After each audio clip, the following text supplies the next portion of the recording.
Hey there, welcome back to CMTEQ channel. So in part 1, we connected a wind turbine into our existing power system network. This particular wind turbine is based off a DFIG system. But how does it actually works in terms of how does it control power, voltage, and also survive faults when they happen in your power system network? So in practice, in this tutorial, we're going to open our wind turbine model, which is based off these particular systems, and we're going to break down every major control block of the model that we know is based off this system. So that will be from aerodynamics and speed control to rotor current control. We also have reactive power support to the grid, and of course the fault ride through system that allows it to survive fault when they happen in your system. So this means that by the end of this tutorial, you'll understand why DFIG system behave the way they do and what the grid really sees when one is connected at the PCC or point of common coupling on your power system network.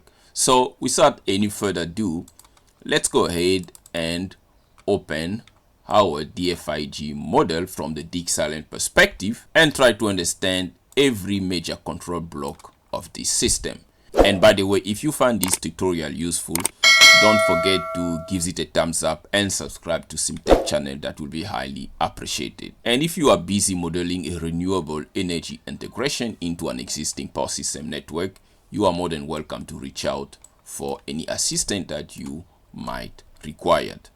Great. Now let's dive into our DFIG control system. In DIgSILENT, composite models like these particular ones, they are organized using slots definition. Each one of these slots here, they basically represent a functional block that runs or execute during the simulation, which basically means when you're running your load flow analysis here, okay, your wind turbine, which is based off a DFIG system, is actually right now busy executing each one of those organized slots. This is why, in order to understand how the model works, if you're going to have to design your own model, you need to understand these slot definitions, what each function mean, because you'll have to represent them based on your particular wind turbine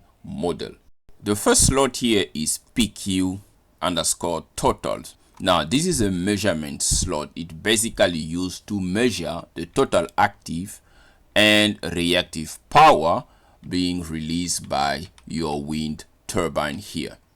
Then the next element is the MPT, which is very similar to the MPPT controller for solar tracking systems, right? But in this case, the MPT, which stands for maximum power tracking, right?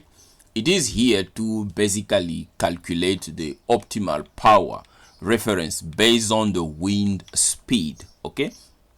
Ensuring that maximum energy is basically captured right below the rated wind speed of your system. Then next we've got the DFIG system, the big boy, right? The main element, if we can say so, okay? So this DFIG system right now, this is a 2.5 megawatt system. This is the electrical machine itself that's actually busy converting wind power into electrical energy. And looking at it here, we can see that the stator is directly connected to the grid, while the rotor is connected through this power electronics section. Here we've got the rotor side converter, and here we've got the grid side converter. Then obviously next we've got compensation, which is very important for control systems. So this here is to provide decoupling and dynamic support by improving the control stability of the entire system during transient responses. Then we've got the current measurement slot. We all know what it needs to do to measure the current. And then we've got the PQ control and synchronization. Now this is a very important slot here. It basically sets the active and reactive power references. It's pretty much almost similar to the PQ total, which measures, right? But this one sets the reference for the active power and the reactive power before the wind turbine, right, the stator, is connected to the grid. And the next slot here is the turbine. Now this is on the mechanical side. This slot is basically responsible for the conversion. Okay, we need to convert wind power into electrical power, or obviously in this case here, since this is mechanical, it's converting wind power, basically aerodynamic conversions from the wind to mechanical torque. Okay, but the trick here is that, as you can see, the gear ratio, we've got a bigger and smaller gear, so which means we are transmitting at a higher speed but low torque. But that's power, right? Mechanical power is then going to be converted by these electrical machines back into the grid. Okay, obviously a lot of other controllers are taking place, as we've said already earlier. Then we've got a very important slot here, protection and synchronization. Now this slot has to be one of the most important to ensure that this system can actually survive all the problem that becomes at play when you connect a system into an existing electrical networks with all its problems. So the main role of this protection system is very simple. It needs to supervise the voltage and the frequency levels from the grid point, and it needs to measure the current limits. That way, if something happens that is out of the ordinary, it can be able to protect the turbines and the converter. Then the next one is the PLLWT1. Now this is a very fast phase locked loop that only have one role here, to basically measure the grid phase angle and frequency, also for synchronization purpose. Remember, in part 1 of this tutorial, we say that when a renewable system is connected at a point of common coupling, usually there are synchronization issues, and devices are often installed to ensure that when something happens, one of the faulty part must be disconnected to ensure that there is continuity of supply. Then from the converter perspective, from the turbine perspective, it has this fast lock loop that ensure that it can at all time measure the grid phase and frequency to ensure that there is synchronizations and control at all time. Great stuff. Now the next block is the VSC bus and VSC gen. Now these are voltage measurement slots here. Now these are very important because we've got the grid side measurement that must take place, and we have a generator side measurement that also need to take place. Now this is for feedback control, okay, into the control loops. This is to ensure that the control system here, some of us and those of you who have studied control system, you will understand that this is a major control system going on here. Okay, so to ensure that the system can function properly, the feedback loops and all the controllability system, they must be able to work perfectly. And in order to ensure that, you must do all your voltage measurements on each side of the circuit. Very important. Then we've got slot 12, which is the pitch control. Very important as well. Now, what does the pitch control do? Now, this is on the mechanical side here. Very important. Does pitch control only have one role to play? It has to limit the mechanical power going on into the electrical machine here. It has to limit it above the rated wind speed. Okay, and that's very important, because if you don't do that, then your system will collapse. It's basically the maximum power tracking system, so it cannot release power, mechanical power, into the electrical machine if that power is not present here from the aerodynamics perspective, from the wind speed. So the pitch control have that purpose, to ensure that it limits the power not to go above the rated wind speed, and it does that by adjusting the blade angle.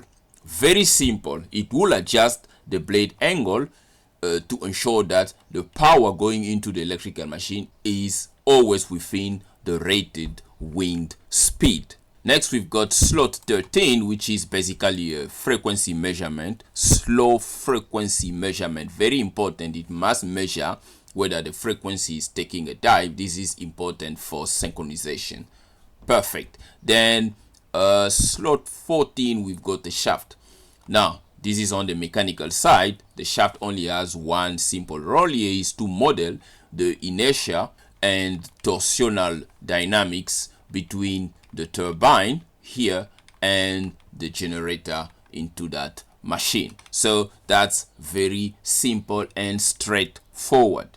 Then next, we've got the speed controller. Very simple also from the control perspective. The speed controller only needs to generate the optimal rotor speed reference. This is from the Rotor-side converter. Then we've got slot 16, very important. So this is the rotor current control loop.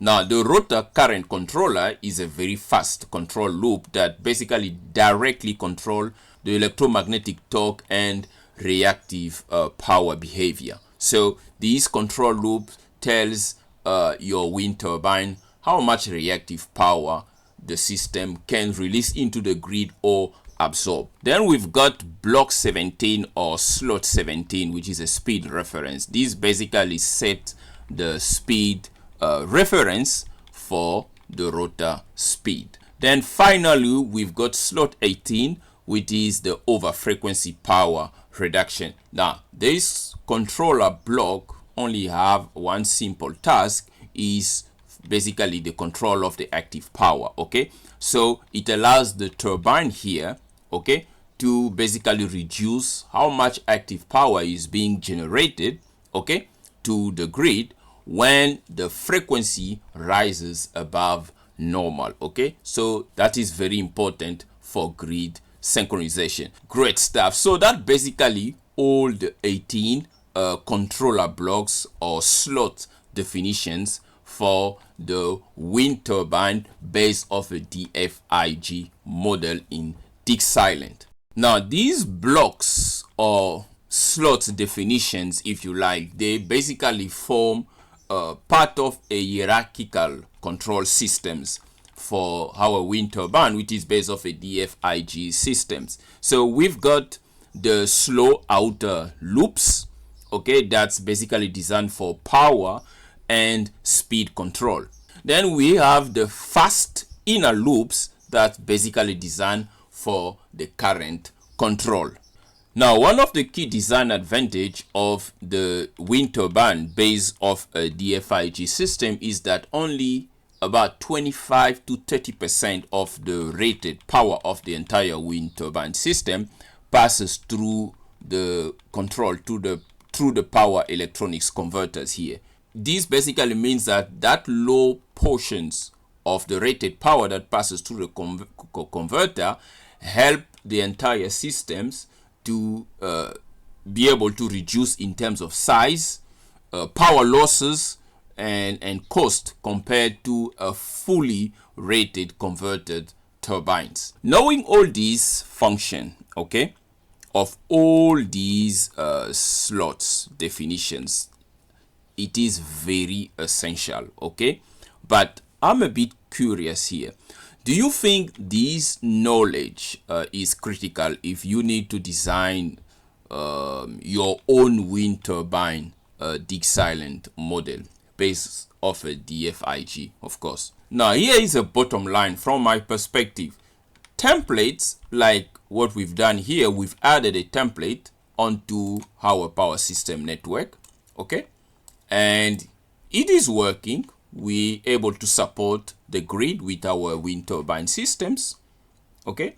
But the bottom line is templates, they let you simulate the system. The difference is that understanding lets you engineer it, okay? So if your goal is to create a custom model to make it robust and to know exactly why it behaves the way it does. Then diving into these control slots the way we've done in these discussions tutorial isn't just a good idea. It's basically the entire foundations of what you need to do if you need to design your own model. So what do you think? Is this the kind of depth you look for when building your own model for any renewable energy system you want to integrate into an existing grid? Let's discuss in the comment section. You can drop your comment below. Now in the next tutorial, still with this model, we're going to dive into the power flow, reactive power support and protections that this wind turbine is able to offer into our existing network. So stay tuned for that upcoming part 3 tutorial in this series. As always, if you found it useful, please make sure you give it a thumbs up and subscribe to CMTEQ channel. Until next time, cheers.